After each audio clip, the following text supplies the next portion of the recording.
देश के जवानों को पेंशन का पैसा नहीं मिलता है, लेकिन अदानी समूह में निवेश करने के लिए सरकारी संस्थानों को पैसे की कमी नहीं होती है। दोनों बातों में संबंध नहीं होते हुए भी दोनों ही बातें बेहद गंभीर हैं। 4 लाख जवान वन रैंक वन पेंशन के अरियर के इंतजार में दुनिया से ही चले गए, मगर समय पर अरियर का पैसा नहीं आया। 2019 में ही आ जाना चाहिए था, मगर 23 आ गया। पूर्व सैनिकों की संस्था की तरफ से पैरवी करते हुए वकील हुजैफा अहमदी ने सुप्रीम कोर्ट में यह बात कही है। अगर ऐसा हुआ है तो क्या यह इतनी छोटी खबर है कि इसे अनदेखा कर दिया जाए?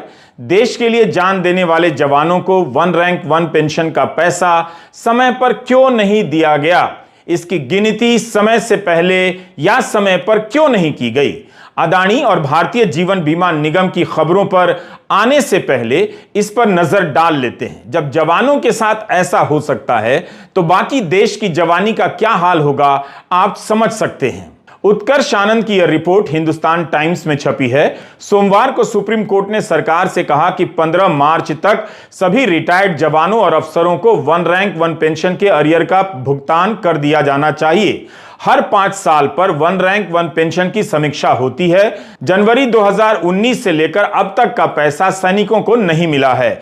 अदालत इस बात से भी नाराज हो गई कि जब आदेश यह दिया गया कि एक ही बार में सारा पैसा दिया जाए, तो रक्षा मंत्रालय के सचिव ने 4 किश्तों में पैसे जारी करने का आदेश कैसे दे दिया?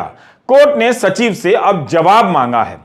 अब जाकर रक्षा मंत्रालय ने आदेश जारी कर दिया है कि 15 मार्च तक 2019 के बाद का अरियर एक साथ ही दिया जाएगा। वन रैंक वन पेंशन की गिनती कैसे हो? 5 साल की जगह हर साल इसके बढ़ाने पर विचार हो, इसे लेकर रिटायर्ड सैनिकों का संगठन सुप्रीम कोर्ट गया।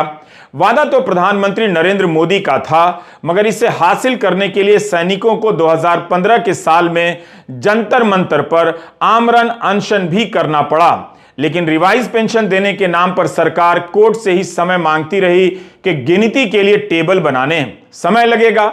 सैनिक संगठन उससे भी संतुष्ट और सहमत नहीं हैं। कोर्ट में सैनिक संगठन के वकील ने कहा कि इस दौरान 4 लाख सैनिक रिवाइज पेंशन मिलने के इंतजार में दुनिया से ही चले गए। तो क्या आपको पता था कि वन रैंक वन पेंशन के तहत 2019 में जो पेंशन रिवाइज होनी थी, उसका बढ़ा हुआ पैसा यानी एरियर 2023 तक नहीं मिला है? क्या आपने किसी हिंदी अखबार में यह मोटी मोटी हेडलाइनें देखी हैं कि वन रैंक वन पेंशन के अरियर के इंतजार में 4 लाख सैनिक दुनिया से ही चले गए?